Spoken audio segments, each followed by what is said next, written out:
To a CityNews investigation now, we've learned that on nearly 2,000 separate occasions, the Dufferin-Peel Catholic School Board put uncertified people at the front of the classroom between September and January. Now, this is an issue that we first brought up at Queen's Park last fall, but now we have numbers to show that it's happening at other school boards as well. Young people deserve a proper education with properly qualified educators and educational assistants in their classrooms. Data obtained by CityNews reveals that between September and January of this year, Dufferin-Peel used unqualified persons to supervise classes 1,943 times. In any given month, the Waterloo Catholic School Board uses uncertified persons to backfill positions about 100 times. And while the Toronto Catholic School Board didn't rely on a so-called emergency roster at all last year, this school year they've done so 25 times. Still, that pales in comparison to Dufferin-Peel, which used uncertified teachers nearly 3,000 times last year.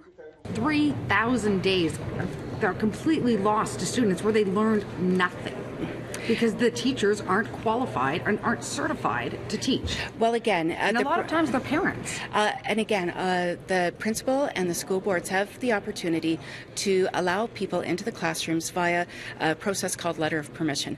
An increase in teacher absenteeism, coupled with changes to the way supply teachers work, with many opting to work in multiple boards, has contributed to the problem, which we first addressed with the ministry last fall. But nothing has changed. It's actually gotten worse. An uncertified person will not always have the skill set that will be able to guide students in their learning in the same way as a qualified teacher. Which means in many cases, students are simply being supervised, not actively taught. And with big policy changes coming to the education sector, including larger classroom sizes for intermediate and high school students, and a renewed focus on science, technology, engineering, and math, having qualified teachers out front every day could be critical. When this government says that they want a focus on STEM, science, technology, engineering, and mathematics, there are at this point 0 teachers being trained in tech. What I'm anticipating is that when we focus on making sure our students are learning about STEM, learning about math, they're going to be prepared with job skills and life skills that they need to get a job. That's what I'm looking forward to. How do you do that if you don't have qualified teachers?